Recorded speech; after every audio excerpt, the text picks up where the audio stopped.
Rev up your engines!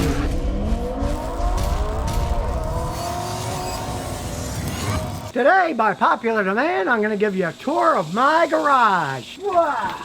As you can see, there's all kinds of stuff in here. But if you think that's bad, check the side of the garage. Because that's where I store all the products that people send me to try out. And as you can see, it's almost made it to the ceiling in there. So if you wonder, does Scotty really check those things out that he talks about on Mechanics Monday to show you what products are good and what products are bad? Well, yeah, there's some of them that I'm in the process of testing. So it might be a while if you sent me some, and it's in the bottom and the back there. It might be a while till I get to testing those. But getting back to the main part of the garage, the one that I actually work out of, it may look like an entire jumbled up mess of total entropy. Now, of course, realize entropy is the end state of all matter, but there is actually some logic behind the way it's set up.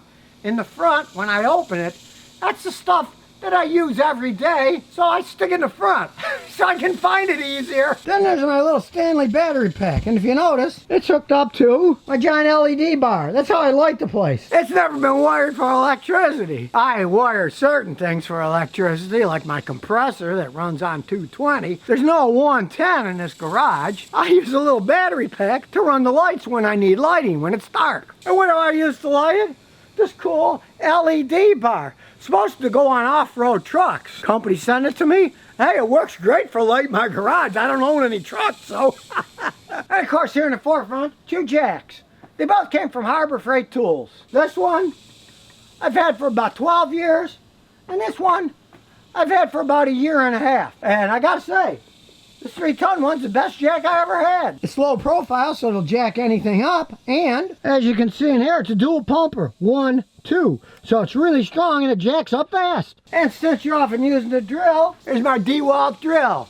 This is by far the best electric drill I've ever owned. Now, I've always been a cheapskate, so in the past, a lot of times I'd buy electric drills in a pawn shop, whatever they had lying around. I mean, they worked, but generally they were cheaper ones and they'd burn out after a while. I've had this thing for a long time. Over 10 years, practically use it every day. Never had a problem.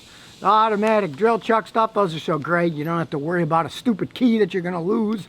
And it gets them in nice and tight just by turning them. Now it's hot and humid in Texas, so also in the front now, not in the winter, but now, is my electronic refrigerant scale. If you're working on air conditioning systems, you have to have an electronic scale. The amount of refrigerant in modern cars is so tiny that you can't even be off ½ an ounce. They might not work right.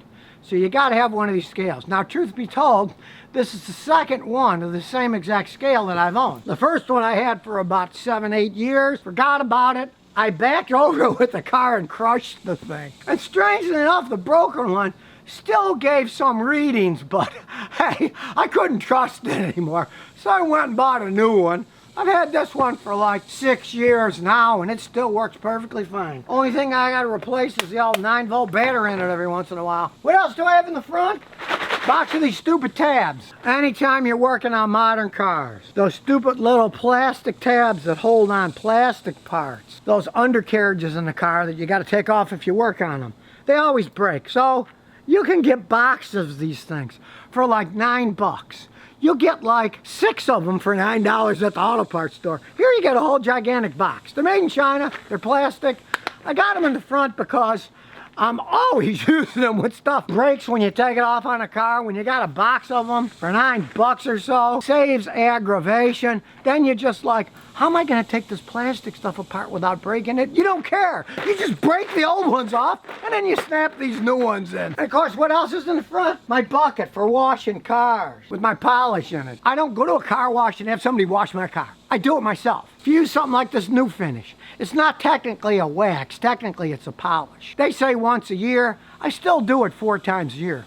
Once every 3 months, once a season at the beginning of the season. Then it keeps all the bird crap that falls from these trees off the car. You still clean it off when you see it, but it's going to protect it from that acid eating away really fast. So when you get up the next day, or if you're gone for a couple of days and the birds decide to have a little party in your backyard and crap all over your car, it'll protect the paint from being eaten away. What else is in the front? My magnetic pans. Nothing beats magnetic pans. If you're working on a car, You can put nuts and bolts.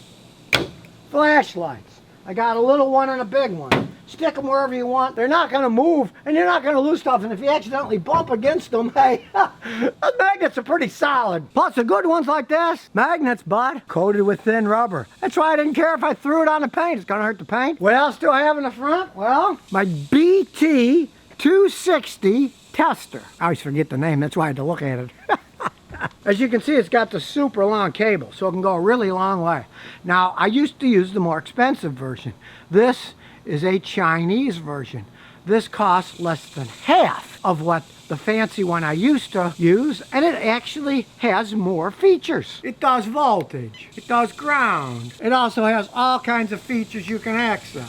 And it has a little LED so you can see what you're doing without even using a flashlight. I love these things because it shows the actual voltage. So you can use this on computer circuits and you won't damage anything. You stick it on the battery, maybe it'll say 12.5 volts. You stick it on a computer circuit that works on 5 volts, it'll say 5 volts. Pretty neat. You can read it. You don't even have to carry a voltmeter with you. It's built into the thing. As far as I'm concerned, this Tool company is an up-and-coming Chinese company. I'm trying out a lot of their different tools that they have. Some of them failed because they were too cheaply made. But this one, hey, it passed with flying colors. I try these things out. And this one, hey, it's a great little tool. I use it practically every day when I'm working on cars. What else is in the front? Well, my giant screwdriver. It's a great pry bar. Even a listening device. You can stick your ear on it and listen to stuff.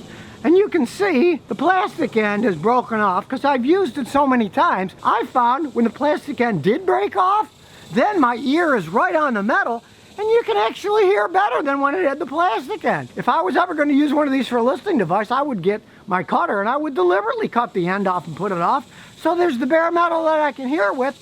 Plus, if I'm hammering things, I can hammer on the metal and not the plastic. That's the reason the plastic came off in the first place. I was whacking it with my sledgehammer and it broke off. Found out it worked better this way. Maybe somebody should design a tool like this and sell it. Hey, we didn't even make it past the front of the garage. Wait in the future where you see what else I've got hidden in here. It might take years to show the whole thing in depth. So if you never want to miss another one of my new car repair videos, remember to ring that bell.